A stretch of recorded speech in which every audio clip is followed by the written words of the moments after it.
আমি এই 15 বছর ইমামতি করেছি। আমি প্রতিদিন চিন্তা করতাম আগামী জুমাতে যেতে পারবো কিনা।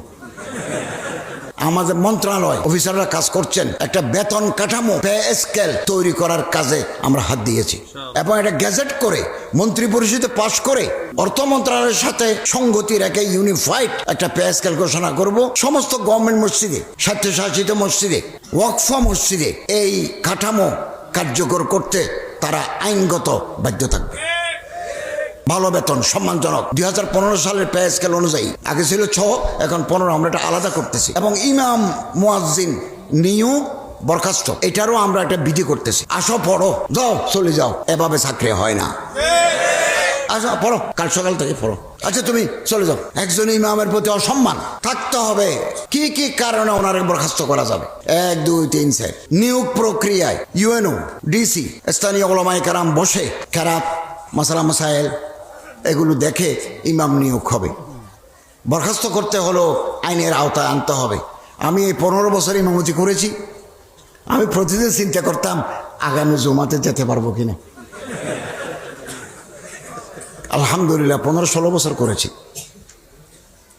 আমি আমার জীবনের একটা পর্যায়ে পটিয়া মাদ্রাসায় 5 বছর শিক্ষকতা করেছি, জিরি মাদ্রাসায় 4 বছর করেছি, আন্তর্জাতিক ইসলামী বিশ্ববিদ্যালয়ে 2 বছর করেছি, ওমরগঞ্জে আমি কলেজে 26 বছর করেছি। এখন সব কাজ ছাড়ি দিয়ে রাষ্ট্র পরিচালনার দায়িত্ব নিয়েছি।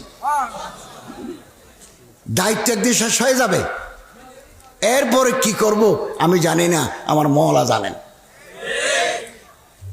My livelihood is absolutely depends on Allah who are Razzaq Zul Quwwatil Matin. তিনি জানেন, আমার জানা নাই। আমি তো আর ইমামতি করতে পারবো না, আমি তার বিশ্ববিদ্যালয়ে পড়াতে পারবো না, আমি তার মাদ্রাসায় যাব না। মর্যাদা চেঞ্জ হওয়ার কারণে ওইদিকে আর যাওয়ার সুযোগ হবে না। বাকিটা রিজিকের জিম্মাদার আল্লাহর হাতে। ওমা মিন দাব্বাতিন ফিল আরদ ইল্লা আলাল্লাহি রিজকুহা। আল্লাহর উপর ভরসা। আল্লাহর অসাধারণ ক্ষমতা। ক্ষমতা মানুষের হাতে নয়, ক্ষমতা আল্লাহর হাতে।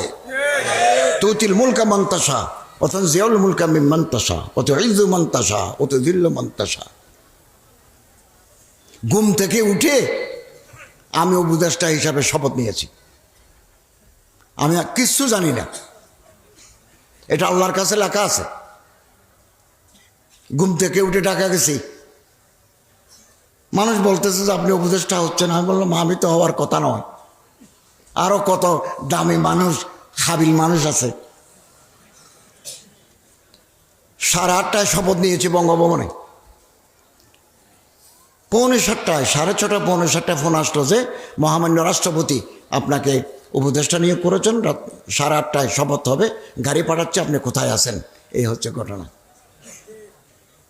এগুলো হচ্ছে আল্লাহ তাআলার রহমত। এদেশের আলেম ওলামা, ইসলাম পছন্দ সেনাবাহিনী, বিপ্লবী ছাত্র জনতার সহযোগিতার মধ্য দিয়ে আমরা রাষ্ট্র পরিচালনার দায়িত্ব পেয়েছি এবং আলহামদুলিল্লাহ রাত দিন 24 ঘন্টা পরিশ্রম করে যাচ্ছি। আজ সকালে ঘুম থেকে উঠে একনাকের মিটিং, জাতীয় নির্বাহী পরিষদের মিটিং, প্রায় 20-30টা প্রকল্প আমরা অনুমোদন দিয়েছি। এরপর আবার মিনিস্ট্রিতে আসছি, ওখানে অনেক ফাইল শুরু করেছি। এরপর আবার এয়ারপোর্টে আসছি। প্রথমে না আসবো বলছিলাম, ওবায়দুল্লাহ ভাই বারবার এসরা করার কারণে আসি কক্সবাজারের আকাশের উপরে গুড়া মারি, আবার ঢাকা চলে গেছি। কি নিচে কুয়াশা বেশি, ভিজিবিলিটি নাই, পাইলট কুয়াশার কারণে ওই রানওয়ে দেখতেছেন না। ওমা, আমি খুব প্রেশান হয়ে গেলাম যে উনি এত কষ্ট করে দাওয়াত দিয়েছেন, আমিও আসলাম। পরে পাইলট বলল যে আপনি 1 ঘন্টা অপেক্ষা করেন, দেখা যাক, কুয়াশা যদি কাটি যায় আমরা আপনাদেরকে নিয়ে যাব। 1 ঘন্টা পরে আবার কুয়াশা কাটছে, আসছি। আসার পরও বলছে যে কমছে ঠিক, তবে এখনও কুয়াশা আছে, আমি আল্লাহর রহমতে ল্যান্ড করতে পারবো। তো আল্লাহ তাআলা আসার তৌফিক দিলেন এবং ইনশাআল্লাহুল আজিজ